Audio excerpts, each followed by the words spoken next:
Welcome back to Milan Magic, a flagship show brought to you by USA Today Sports. Consider this your guide to the 2026 Winter Olympics. I'm Christine Brennan, and I'm so lucky to have my friend and Olympic gold medalist Brian Boitano as my co-host for this show. Before we dive into today's episode, please be sure to like and subscribe to the USA Today Sports YouTube channel to watch us, or if you prefer to listen, you can find us on every major podcast platform. And Brian, today's the day, the opening ceremony, the countdown clocks are working their way to zero, and the Olympic Games, the 2026 Winter Olympic Games are going to begin. The opening ceremony is just one of the coolest, best events at any Olympic Games. And I know you've been to 3 Olympics and have walked in 2 opening ceremonies. What was that like? Yeah, it's interesting because each opening ceremonies at a different an athlete's different stage in their career is so drastically different. Like the first opening ceremonies in Sarajevo, freezing cold, a lot of wait time as it always is. You're on your feet a lot. But it's just the experience. I remember walking into the stadium and going like, wow, this is what this is about for me, is having my first Olympic experience, getting my feet wet and understanding what it was to be an Olympian and experience that whole thing. Not a lot of pressure on me, but I wanted to do well, but it's like, wow, it's just that I'm an Olympian. And then the second time in '88, there's expectation. I'm going for gold. So even though I'm doing the opening ceremonies, it's a different perspective that I have now. It's like I want to conserve my energy. This is good. I've been through this again. It's still amazing that I'm an Olympian, but you have a different perspective.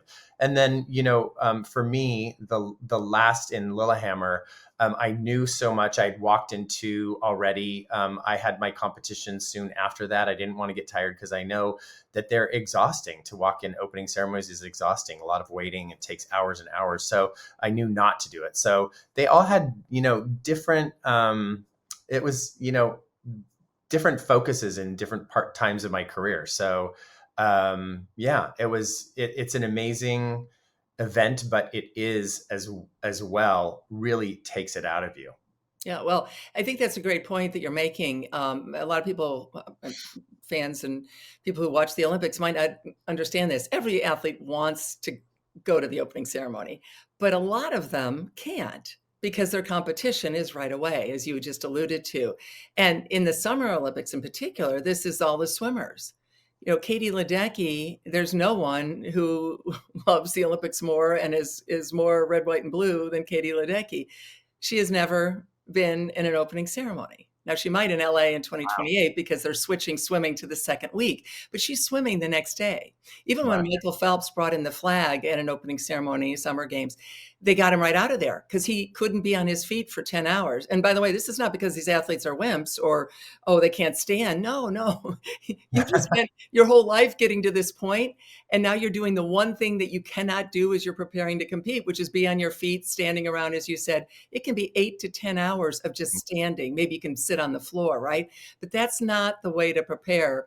And so a funny little quirky thing, but I think it's interesting, right? And that's why you said, as you said, 94 in Norway, and also super cold, right? So the last thing you need is to Yeah, Winter Olympians also have the cold. right. What? Yeah, because the Winter Olympics being what they are, they've had some indoor ones. Vancouver in 2010 was indoors. But again, with the opening ceremony, Milan-Cortina, here we go. A few quick thoughts of, as a journalist, being lucky enough to cover so many of these. My first was 84 in LA. And that you're the first Olympics you get, just the joy of that. I remember the landline we had right there in the press row, right in the Coliseum. And there are pictures of that I still have. And I quickly called my mom and dad in the suburbs of Toledo just to, marvel that I was there, and they were so excited watching it live. And, that's just a fun memory for me forever. And, some great moments. I mean, some truly fascinating things happened, going 1992, you had in Barcelona, the archer who fired the Oh, right. arrow that To light the then, cauldron, right? yeah, that lit the Yeah. cauldron. No, I kind of think they juiced the gas at the Yeah, I know. yeah, that's as they should have. That's fine. And then 94 Lillehammer, the one you missed, by the way, that was so cold. I think my hands turned purple. Tell me what I missed. Yeah, it was cold. And I remember sitting, we were all bunched together. Our friend Michelle Kaufman, a whole gang of us were right there. And we just were like, just hoping to survive. I mean, clearly we did. But truly, my hands were turning blue or purple, and I had gloves. But again, really cool. The ski jump, a ski jumper came down holding the torch, and then he landed, and that's how they lit the cauldron in Lillehammer in 94. He Again, didn't land in the cauldron, right? okay, everyone's now That would have running made big news. That would have running brought me to out of the the Olympic Village. YouTube to see if he landed. No, he landed appropriately, and then I think at that point there was the cauldron was right there, or whatever happened. I can't remember, but it was the ski jump again. Cool, kind of avant-garde ways to get that torch into the stadium and or to light the cauldron. And then, of course, 1996 Atlanta. Janet Evans, our friend, of course, the great swimmer and now great, executive and leader with LA 28. She then passed the flame with the torch to Muhammad Ali. And the sound, Brian, in the stadium in Atlanta, because it was it was dark, it was nighttime. And also, they were obviously going to hide the secret of who was going to actually finally light the cauldron. And Muhammad Ali emerged, and the gasp and I just got chills now thinking about it. And then, you move ahead to 2002 and the entire U.S. men's Olympic hockey team, the Miracle on Ice team, all 20 of them, a few have now gone, sadly. The last time publicly, I think, in a big way, that everyone saw those great American hockey players who beat the Soviets in Lake Placid, that all of them, 20 of them were up there lighting the cauldron in Salt Lake City. So we'll have a lot of fun talking about who's going to do it in LA. And of course, we'll find out soon enough about Italy and of course, the great Italian athletes that they'll be using. Christine, I am so excited for today's show because we're talking to two skaters who have left a major impact on the skating community. Our first guest is one of the most well-known skaters in America. He won gold in the 1984 Olympic Games and went on to have a multi-decade pro skating and broadcasting career. Scott Hamilton is a legend, and it was great to learn how he handled the pressure that comes from chasing gold. So we can't wait for you to listen. You have been the voice of figure skating for so long. How many years? Well, is it? I think we figured 30 years. 30 Network years. TV. Yeah, Yeah. network TV. And we still got a voice, clearly. I know That's it's why we wild have is him here. I'm about to do my 10th Olympics. And in a great role. Please tell everybody what the role is. I'm It's so the fun. FOM. The FOM is friend of Mike. I'll be with Mike Tirico in the studio. That's my role. Every night. I think so, pretty much. I've been told I'm kind of the go-to guy. That's going to be amazing. About figure We'll see. skating, or I mean- are you going to kind of venture into No, I the think Brian Boitano it's- food area? As far as I know, it's just skating because, I don't know really much about anything else. So So you can try to decipher what the heck the judges do. Have you guys ever figured that out? break it down. Just Oh break my it God, down. take it one Break thing it at a down. time. Yeah. So, I mean, I guess everyone knows by now, we got 2 Olympic gold medalists here. Obviously, I'm the schmo without one. The 1984 Olympic gold medalist and just one of the greats of all time, Scott Hamilton. thank So you. great to see you. And of Yeah. course, this guy, my partner in crime. Partner in crime. 88.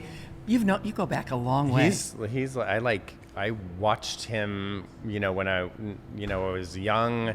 He was my mentor. He was my we role spent a lot model. of time together over those. Yeah. When do you remember when you first met? Yeah.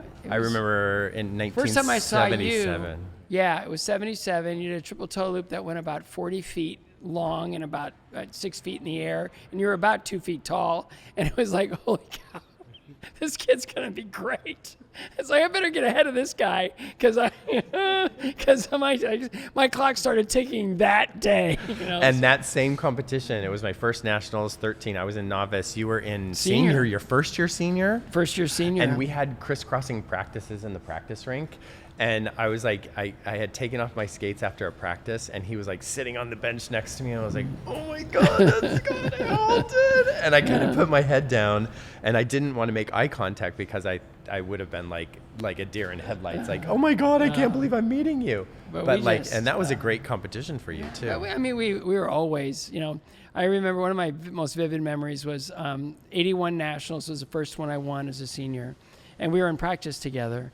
And you were like, we were in this little mall rink. It wasn't even the right size. It was this tiny little mall rink for a practice. And Brian's going around and he's really, and he's just uncertain. He's just like nervous and everything. I go, what is your problem? And he goes, I haven't missed a jump all week. It's freaking me out.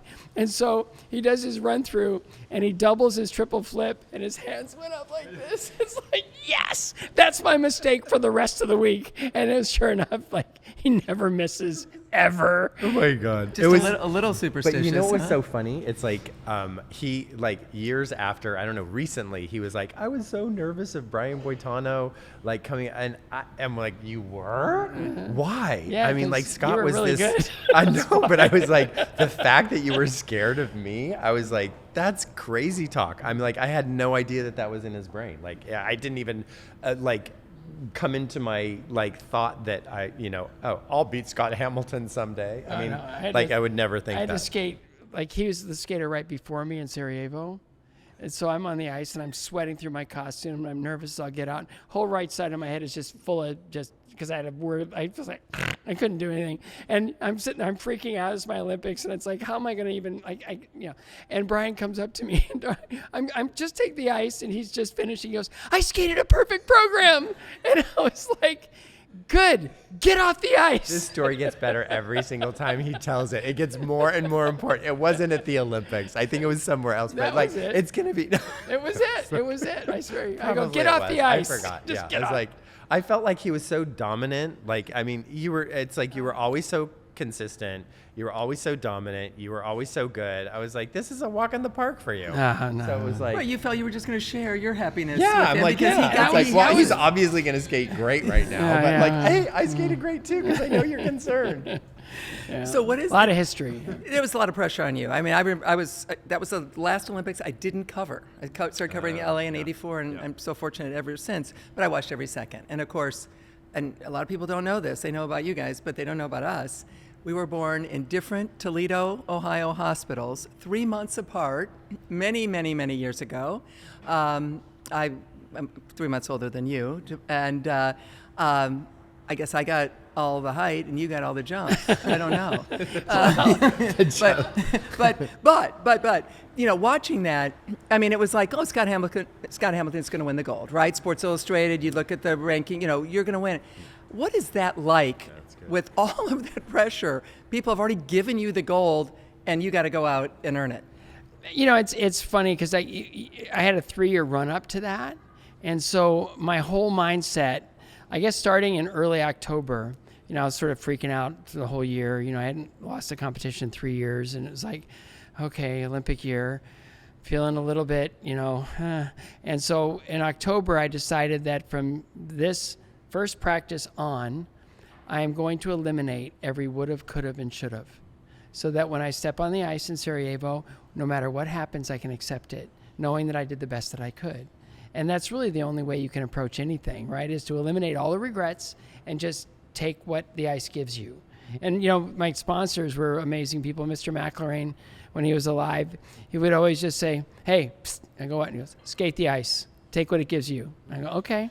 All right. Thank you. And these little nuggets of wisdom and all those things, I had to avoid the press because they were putting that narrative in my mind all the time. Like, do you realize you're the only lock? And it's like, wait, there's a lock? I'm like, no, I'm out there. I'm in spandex with knives strapped to my feet, and I'm trying to figure out how am I going to survive all this tension. And, it was like short program. I remember, I'll go back. So my coach, he wanted me to go through Paris to get used to the time change, or so he said.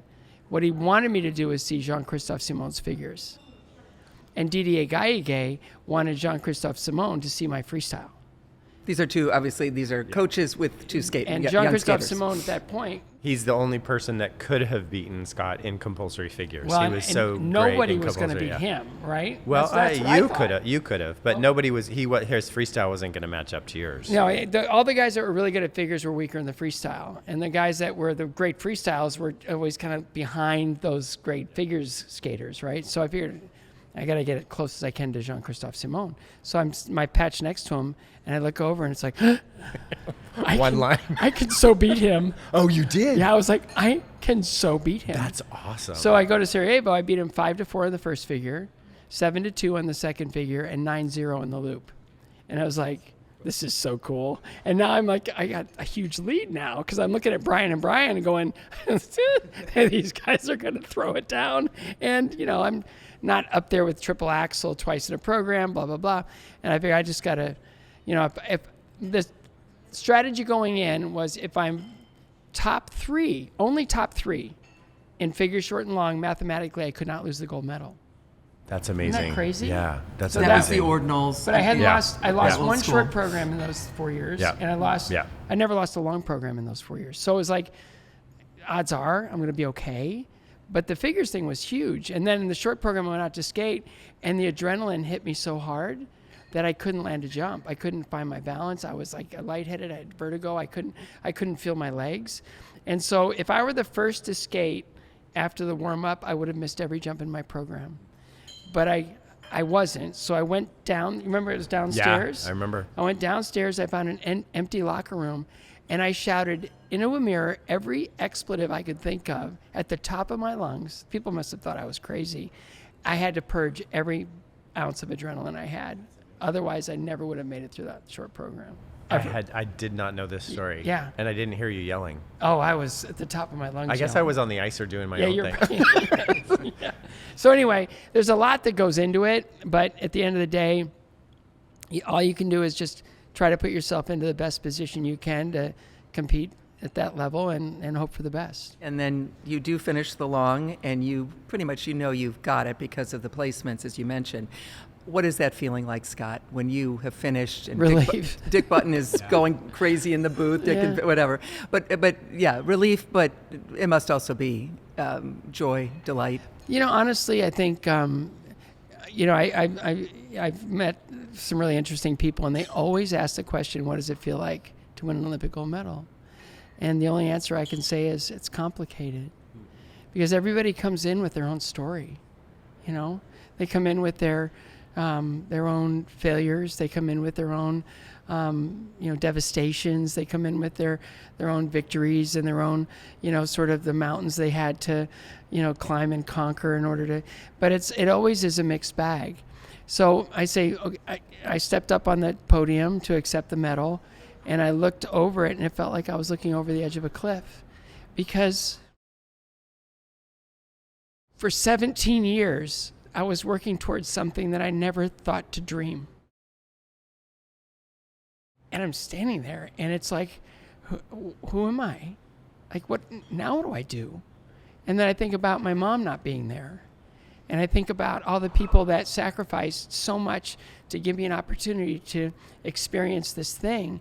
And it's like, you know, it's sadness, it's joy, it's triumph, it's this devastation, it's guilt, it's all these things that go into this moment of, it's not just me up here, it's everyone up here. So I always say that, like a national and a world title, those are personal achievements. An Olympic gold medal is an opportunity shared with your nation, that I'm a product of you, this is ours, so let's party, you know, the best we can. It is interesting because, you know, as time goes on, it changes. Being an Olympic gold medalist, it changes through your life. It's different when you first get it, and it's always in a state of, like, you still wake up and go like, wow, I won an Olympic gold medal. And as you get older, you get more emotional. I get more emotional about it, and because it's changed. And you have that memory of what it felt like there and how it is today.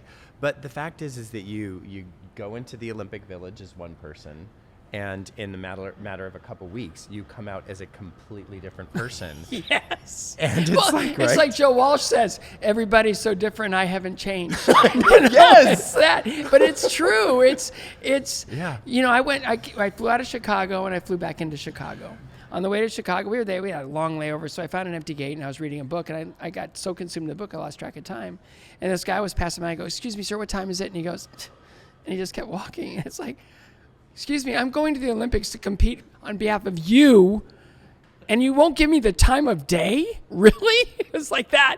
And then Doug Wilson, after he was the director of ABC's Sports, he was our director, and he said after I won, I went back to share it with him a moment, everything, and he goes, "Your life is forever changed." And I go, "No, it's not. I'm still me. I'm still here." Well, I flew back into Chicago. And I was going to spend the night there to visit with some friends and decompress a little bit before I went back to Denver for a parade and all this stuff, right? I don't know what it's mean. And I was at baggage claim for almost an hour and a half signing autographs. So the same airport where I couldn't get the time of day. And you saw the guy with the watch? No, I didn't see him. "Can I get your autograph?" Yeah. I didn't do it for you. No, it's like, but it's just like that. It does change everything. Like, we train in relative isolation, and then we become these public people. And there's no training for that. So you've got to kind of work through it. And, I always try to pay attention to just people and things, experiences and everything else. And I was so blessed out of that experience that after the parade and all the things, I got, it was a big fuss. The governor invited me into his office. And I was like, oh, okay, it's a press, probably a photo op or something like that, because that's politicians like to do. It wasn't. Governor Lamb brought me into his office to talk to me. And he said, "My wife met you at the parade, and she said you were a really nice man. I'm sorry I couldn't be there." It's like, no, what do you say to a governor? And he said, "I just want to talk to you." And I said, "Sure." And he goes, "Have you ever heard of the hometown hero syndrome?" And I said, "No." And he goes, "Well, it's that thing where the high school quarterback throws a bomb at the end of the game to win the state championship. Then they carry him off the field on their shoulders, and he expects his whole life to be that way." He goes, "I want you to enjoy everything you've worked towards, but I want you to also understand that one day it will end, and there won't be parades, and there won't be all these things." And I was like, "Thank you. Thank you." No, I was processing it. I was like, "Thank you." I was like, what do I do with that in the moment, right? So I was either that night or the next night, I was asked to speak at the Paralympic banquet, because then the Paralympics were in January, and after the Olympics, they had their banquet in Denver, and they asked if I would speak. "Bring your medal and wear your Olympic clothing." So I did. And I walked in with my gold medal around my neck and my Olympic clothing, and I'm looking at all these athletes with the same medal, and they're all like blind or without limbs. And I'm like, who am I? It's like, I did this able-bodied. They're having to defeat all these limitations and all these things. It's like, I'm nothing. And so my Olympic gold medal lived in a brown paper bag at the bottom of my underwear drawer for 8 years until I could get rid of it. And I finally found a way to get rid of it. U.S. Figure Skating called and they said, "You're being inducted in the World Figure Skating Hall of Fame. We'd love to have something of yours on display. Is there anything you'd like to put on display?" And I said, "Everything?" And they go, "What do you mean?" I go, "Will you just take everything? Everything." And they're like, "Sure, but you don't want," and no, I don't want anything. Because I saw so many athletes, and I pay attention, they get so stuck in that moment. And it's not the hometown hero syndrome more, but it's about, this is the greatest moment of my life, and I never want to let go of it. And all I wanted to do was go that way. All I want to do is build a life and a career, and I want to do things, and I want to have new experiences, and hopefully this will open the door. And my whole thing was, I saw what Kurt Thomas did for gymnastics. I wanted to do that for male figure skating. And I remember Dick Button saying, "You can only be considered great in anything if you left it better than it was before you arrived." And I said, I want to be that guy. And so I just rolled up my sleeves and got to work. Well, I would say on that score, among many others, a total success. And honestly, we'll give you the 6 O's across the because board. It continues for you. Well, the governor was wrong. He was. The mayor might have been right.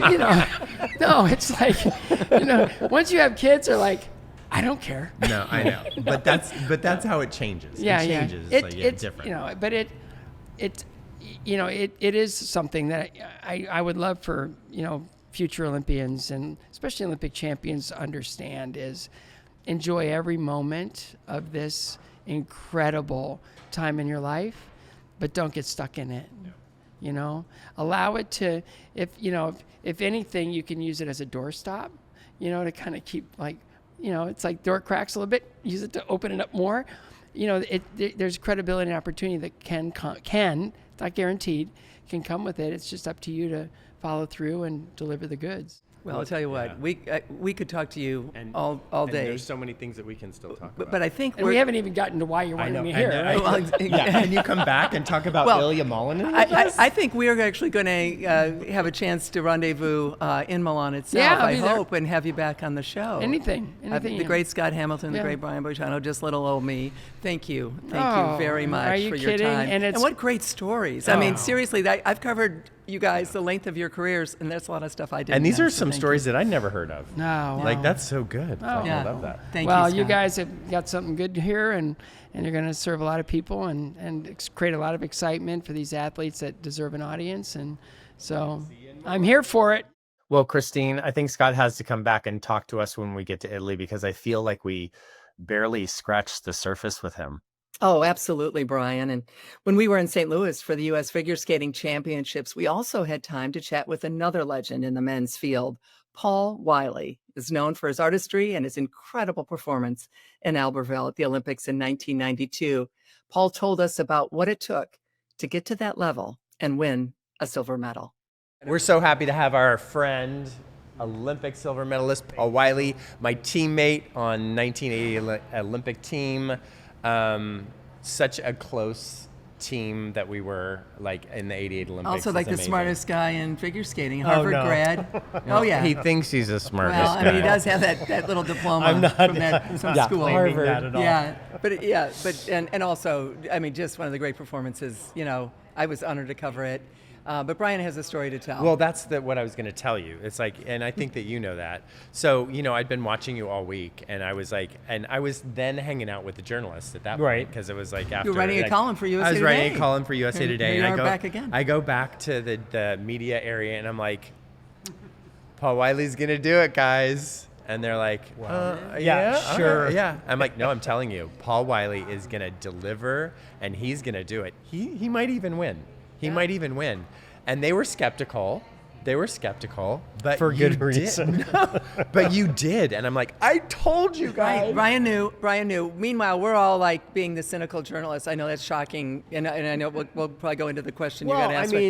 But we, like, you were we can be honest, right? We all said you're the guy that won all the practices. I mean, it's a terrible thing to say. Well, remember how the Nationals press conference started, right? I remember, but please, why don't you go ahead and tell it? I know it's part of your speeches. I mean, as I grew up, thinking that the New York Times was the paper to read, right? And so when the first question comes from the New York Times reporter, I get excited. And the question was, Paul Wylie, what are you doing here? At Nationals, right? The Olympic trials, As if, like, thank you. it was a rhetorical question. How dare him? Well, and of course, we can mention our dear friend, Mike Janowski, right, who was one of my mentors at the Miami Herald when I was just starting out. And he's asking, it's actually, I mean, it's a great question. It is an opener. Yes. Right? And I was sitting there going, I cannot believe that he just asked Paul Wylie that question. Do you remember that? Oh, I sure do. Oh, my God. In Orlando. Well, it was Orlando. It was 92, right? Orlando. So now it is a great line. Actually, it is the beginning of my talk, whenever, like, what are you doing here? Because everybody should have to answer that question, when they come to Nationals or the Olympics or whatever, because there is a purpose that you have. And in fact, I'll ask you, what are you doing here? I'm here to hang out with Brian Boitano and Christine Brennan. Hello. I hope his answer was, I got to win a medal. And the brick chicken at Boitano's Lounge was pretty good. Right. But yeah, I mean, I was hoping to win a medal. You know what I mean? And that was really my goal, and to try to bring, to put some sort of closure to my career. And it turned out to be an exclamation point. So it was really fun. Well, I remember the British, we were listening to the live feed or something, and they were like, the British, I have a terrible British accent, so I'm not doing it. Oh, please Oh, do I it. want to hear it. gosh, No, please. no, because you'll laugh at me, and do it. I'm And a you can't shy handle that? wallflower. I can't handle it, right? No, it's like, his feet are on fire. His feet are on fire, and for that was the trend. That was the subtitle. Yeah, this closed captioning. His feet are on fire. In other words, everyone was watching you. The speed with which you were moving, the adrenaline rush, everything about it. We wanted you to talk about it, but in press row, we're listening to the feed, and it's like they're just like jumping out of their shoes. This guy, Paul Wylie, his feet are on fire, which I think is like the best compliment a British sportscaster can give anyone. So I need to have that. You need to I need find to it. kind of roll it a couple times. Now, maybe a couple to my times a family, day, right? You know, how Well, they'll about say, some respect well, here? Dad, put out the fire on your shoes or something. But seriously, take us through that, because you are counted out. You're not. I mean, he thinks you're going to win a medal. We're all like, Paul Wylie, and then you just have the performance of a lifetime. Well, I mean, I think that the short program was the booger bear, right? And so if I can go back a year, I mean, I was at Worlds, and I drew, because they didn't have figures for the first time in the Worlds the year before the Olympics, right? So there were these things called school figures, people, that ruled our life, right? That we spent tracings of right. figure eights, basically. And I wasn't that good at them. And so, this was supposed to be that time in my career when you don't have to worry about that anymore. Well, I was in college at the time and went to Worlds, and all of a sudden, you have a draw. It's not like you were seeded, you had like a season's best score or anything, but we had a draw, and all 20 people drew from the same hat. And I drew number 1 to skate at the Worlds, which is sort of a disadvantaged place, right? And so anyway, and then proceeded to lay an egg in the short program, and was 20th place in the short program. And then so I was able to skate the long program by one judge by 1/10 of a point. Okay, and so I then skated the program of my life in the free skate and pulled up to 11th, which was sort of respectable, and then made the Olympic team, and then got to the Olympics, and so it came down to the short program. And for me, that was hard. For you, that was easy. Boitano would never miss the combination, never miss the triple axel, blah, blah, blah, right? But for me, it was like this moment when everything had to be perfect. And that was hard. I was a little bit more of the creative side of things. So luckily, that particular day, I skated, that was the performance of my life in terms of the short program, because I was able to skate it clean. And then I went in, to the long program, really in sort of aiming at possible top 5 finish in my mind. Okay. And so then going into the free skate, it was like, well, I just need to skate the way I skate at home. And I was doing back-to-back run-throughs at home, like of my long program, and I was skating them clean. And so it was like, come on, just do that, Nobody talks about this, but the ice in Albertville was really squirrely. I was just laughing because there was a situation. I'm taking you back to Calgary, and when we skated the long program, the 88 Olympics, I got on the ice, and we hadn't practiced in that building for about a week or something. You're talking about the Saddle Dome. In the Saddle Dome, yeah. So we arena. had a short program in a different arena, and so when we got on the ice, I said to Linda, who was sitting next to your coach, Evie Scottvold, I went over and this was the day of the long. It's just our warm up. We have just a warm up, and the ice is completely different because the temperature that for the hockey, they turn it up or down. And short track. Ice changes and short track. So depending on the event that was in there, the ice gets a different temperature and it feels different. So I go over to the rail, and Evie and Mary and Linda are all sitting together, and you're out away like that. Like, do not tell Paul. Yes, exactly. I said, oh my God, you guys, this ice, it's so brittle. Yeah. It's a completely different ice surface. And Evie goes, too hard. Too hard, yeah. And Evie goes, do not tell Paul. Anyway, Ixnay on the Idlebrae. I'm like, it's our secret. It's our secret. So anyway, go to Albertville. So we're in Albertville, and the ice is like, woo. And I was like, you know what, Paul? Like, it's just got to be like practice. And so, I mean, was it like the most pristine performance I could have ever given? No.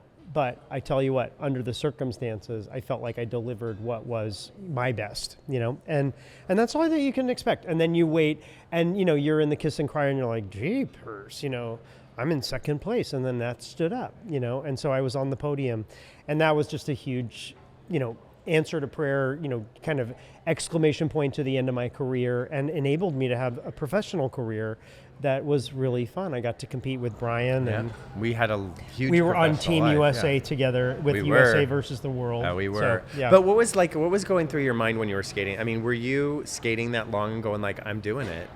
Well, I mean, after the second triple axel, were you like, oh, dang, well, the second triple axel, I mean, I was just, you could see me like sort of taking my time and getting there and sort of setting it up and being like, you know what, you've done back-to-back run-throughs, you know how to do this. And then, in those days you could do like a falling leaf into a double toe or whatever. And so I did that, so it wasn't like it was a triple axel double toe combo, but, that was awesome for me, you know what I mean? And then anyway, but to have the audience reaction and, the music that Mary chose for that program, Mary Scott Vold, my coach and choreographer, was so moving, right? And it was, so there was the ending of the program is from the Organ Symphony by Saint-Saëns, which, we wanted to have French music, and I don't know if anybody, it's just giving me chills thinking about it, but there's like, this music has this like rousing, victorious feel to it, and it's very French, and so there we were in Albertville, and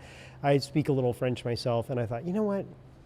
I'm really glad we chose this music, So anyway, that was all really, really fun. And everything that you did, it was always really good. I mean, I've covered the Winter Olympics since '88. And I mean, certainly this performance in '88 is one of the all-time memories. I mean, as journalists, we do, we store these memories too. Speaking of French Napoleon. Right. And, but that 90, we'll never forget it. I mean, because it was unexpected for us, again, because, why are you here? And the guy that wins all the practices. And I mean, that's. Well, and Todd was the guy who had come in, Todd Eldridge, as a medalist in Worlds the year before. And he had an injury, right? And that was really hard because he, they weren't even sure he was going to be able to compete. And then Christopher Bowman was, unpredictable. And he was trying a triple axel for the first time. I mean, I think Chris, if he had been allowed to skate sub triple axel, like doing triple, he never missed a triple S triple toe, And but that triple axel was just that one step further that I think it was hard, So anyway. It's not easy to watch your friends compete like in that level. Like when I had watched him on the practices and everything, like when he skated, I was really nervous. You're nervous? Yeah, and I was like doing his positions with him, like stay over the left hip, stay over. Yes, he did. Like you're moving around. The transition on the axle. That's I know. So yeah, funny. no, I swear. And I'm getting like, forward. I actually like get in the position, like I'm sitting in my seat, and I'm like, okay, back. Well, it was funny because after nationals, the first person I visited was the sports psychologist. and I sat in Dr. Nikolai's office and I was like, I really want to skate better than I did at nationals and I'm going to need your help. And he was like, okay. And so he talked me through, what it would be like to imagine what it is you want to happen and then just keep kind of building what that looks like. I mean, that's visualization. I get it, right? But there was something about, sort of making this thing fulfill, right? Having this dream and then trying to get it to take place and being very detailed about it. So that was really smart of me to go to him. And he was an amazing person. One of my professors at Harvard, actually. And he taught this amazing seminar on the contrasting worldviews of Sigmund Freud and C.S. Lewis, okay? Oh, no, not at all boring. Seriously. Whatever. Okay. Did I mention you went to Harvard? Yeah. Right, you were... But I digress. Again, I told you, it's not going to be a 10-minute interview, right? Well, But we're about ready to cut you off. I mean, we love you, but, But Evie, he said, you've got to get your free foot. And instead of just thinking about passing it straight through, you need to actually bring it up and into the circle in the triple axel. And so it started to make this motion that got me into the air position sooner. And that made all the difference. And it literally was like 2.5 weeks before we left. Wow. Yeah, and it was like he was getting my free foot to move into the circle and start that rotation so that it wasn't just about my arms pulling in, and I could get over my right hip better. Yeah. I mean, all these nuances of techniques, that's a whole nother episode. You know, Brian, listening to Paul discussing all the technical details that went into how he perfected his jumps, it really could be its own episode. You know better than anyone what a skater physically and mentally needs to do to land those incredible jumps on the ice. And Christine, there is so much that goes into it. And you know, I could go on and on and on and on about technique, but we have to get ready for Milan-Cortina. So we're saying ciao for now, or better yet, ci vediamo la prossima volta. Next time you hear from us, we'll be in Italy and ready to cover the Olympics. In the meantime, make sure that you follow and rate our show on all podcast platforms, or you can like and subscribe to Milan Magic on USA Today Sports YouTube channel. Ciao.